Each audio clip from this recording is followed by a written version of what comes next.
Nous sommes ici pour parler sincèrement et directement d'un sujet qui nous préoccupe fortement. Il s'agit de la situation sécuritaire grave que subit notre pays et qui a duré trop longtemps. C'est avec un profond sentiment de tristesse, d'urgence et de gravité que je parle devant vous aujourd'hui pour vous décrire la situation sécuritaire alarmante qui sévit à l'heure actuelle en Haïti. C'est une triste réalité que personne dans la communauté internationale ne devrait ignorer. Pendant plusieurs années, Haïti a fait face à une menace sans précédent, une menace qui dépasse le simple cadre de la criminalité organisée. Il s'agit d'une menace existentielle pour tous les Haïtiens, une menace portée par des gangs criminels lourdement armés, bien organisés et bien financés, soutenus par des acteurs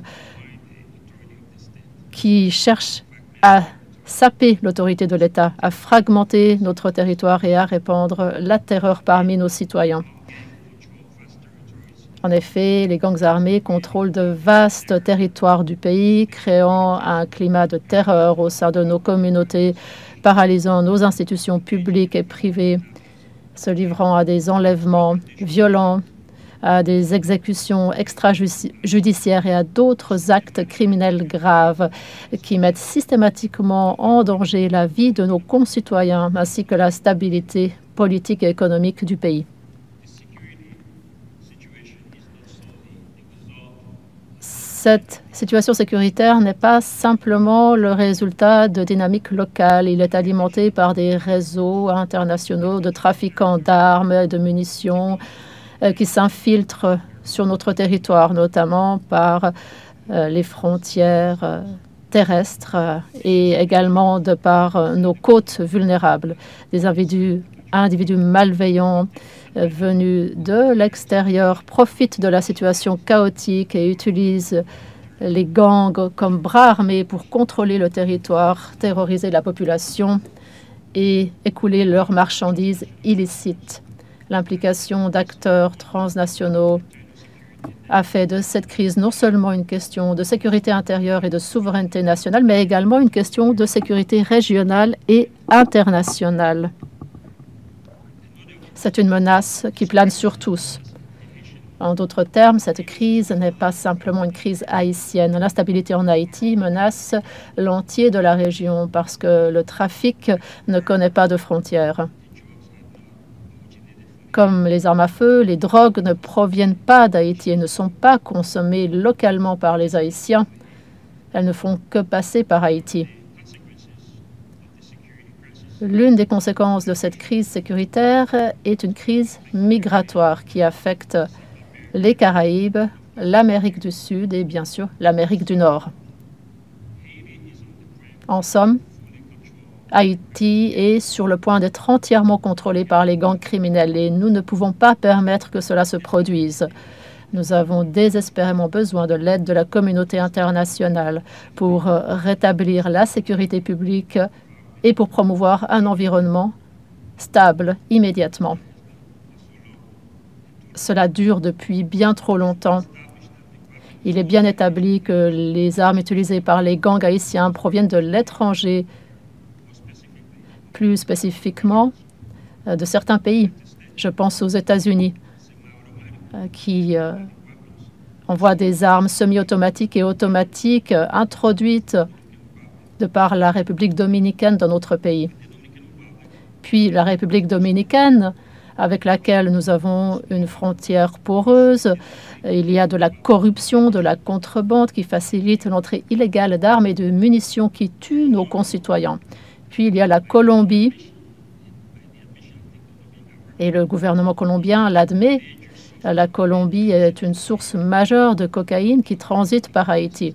Le trafic de drogue finance les activités des gangs. Je pense également à la traite des personnes. Il y a des réseaux criminels qui utilisent Haïti comme plaque tournante, point de transit pour recruter des victimes vulnérables pour la traite des personnes et le trafic des organes. Cette économie criminelle alimente une machine de guerre locale qui a des implications et des conséquences régionales. Les forces armées d'Haïti, en dépit de leurs ressources limitées, de leur stade embryonnaire, restent fortes. Les forces armées se renforcent, se réorganisent et font face chaque jour à ce climat de violence avec détermination et avec un grand sens du sacrifice. Nous avons lancé plusieurs initiatives concrètes dans la lutte contre ces gangs. Nos soldats protègent au risque de leur vie des installations critiques telles que la Banque centrale, l'aéroport international, les douanes, les ports et les infrastructures de télécommunications. En dépit de nos ressources financières limitées, nous avons investi dans des véhicules blindés, nous avons établi de nouvelles bases opérationnelles et nous avons renforcé nos capacités de réponse. Nous planifions également la construction de nouvelles bases militaires dans des zones stratégiques afin de mieux couvrir le territoire national. Nos soldats ont été envoyés en France et au Mexique où ils ont reçu une formation de haut niveau en matière de renseignement, de combat urbain et d'aide humanitaire. Je remercie également Taïwan qui a joué un rôle décisif dans l'acquisition d'armes. Taïwan nous a fourni des armes et des munitions dont nous avions grand besoin, bien sûr avec l'aide des États-Unis également. Comme vous le savez, les forces armées haïtiennes avaient été démantelées en 1984 et nous avons rencontré de grands défis pour essayer de rétablir nos forces armées. Et en raison du vide qui avait été créé par cette absence de forces armées, on en est là où nous en sommes aujourd'hui. Les États-Unis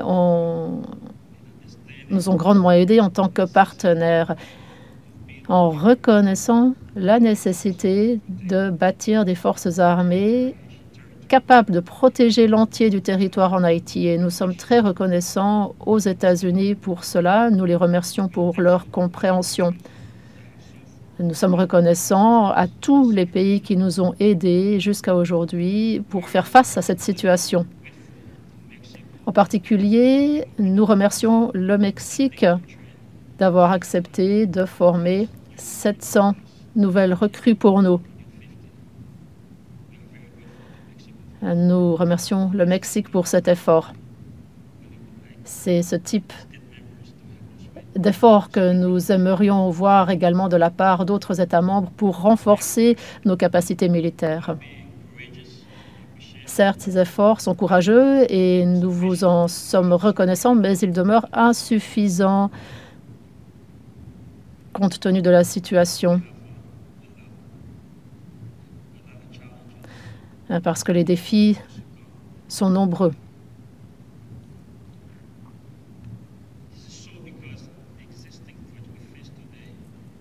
Je vous dis cela parce que la menace à laquelle on fait face aujourd'hui dépasse nos capacités en tant que peuple, en tant que force militaire et en tant que police.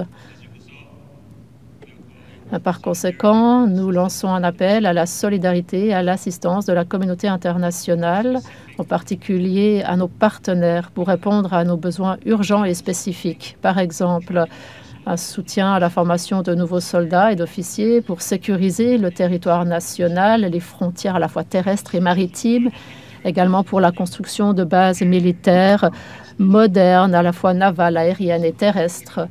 Nous devrons également mettre en place des centres de formation militaire pour assurer qu'on ait des soldats et des officiers au point. Nous devons avoir des équipements militaires, y compris des drones, des hélicoptères, des avions pour sécuriser notre territoire et nos frontières terrestres et maritimes qu'utilisent les trafiquants de drogue pour infiltrer notre territoire. Nous avons également besoin d'un soutien logistique pour sécuriser nos côtes qui sont, comme je l'ai dit, utilisées par des trafiquants pour infiltrer notre territoire avec des armes Nous avons également besoin d'une coopération régionale pour contrôler nos frontières, en particulier avec la République dominicaine, afin d'essayer d'endiguer cette entrée illégale d'armes, de munitions et de marchandises de contrebande. Nous devons également renforcer notre capacité de contrôle maritime pour intercepter des navires suspects impliqués dans des activités criminelles. Un effort sincère et collectif sur le plan international s'impose. Cela est nécessaire pour restaurer la paix et la sécurité. Comme je l'ai dit, il ne s'agit pas simplement de la sécurité d'Haïti, mais de la sécurité de toute la région, parce que l'instabilité dans un État s'étend rapidement aux États voisins. Haïti ne peut faire face à cette situation seul. Nous sommes les premiers à l'admettre. Nous avons besoin de vous, nous avons besoin de votre expertise, nous avons besoin d'équipement et nous avons besoin de votre engagement. Nous avons véritablement besoin de votre aide. Haïti est dans une situation extrêmement difficile. Nous avons besoin de nos partenaires, de la communauté internationale et en particulier des États membres de l'OEA.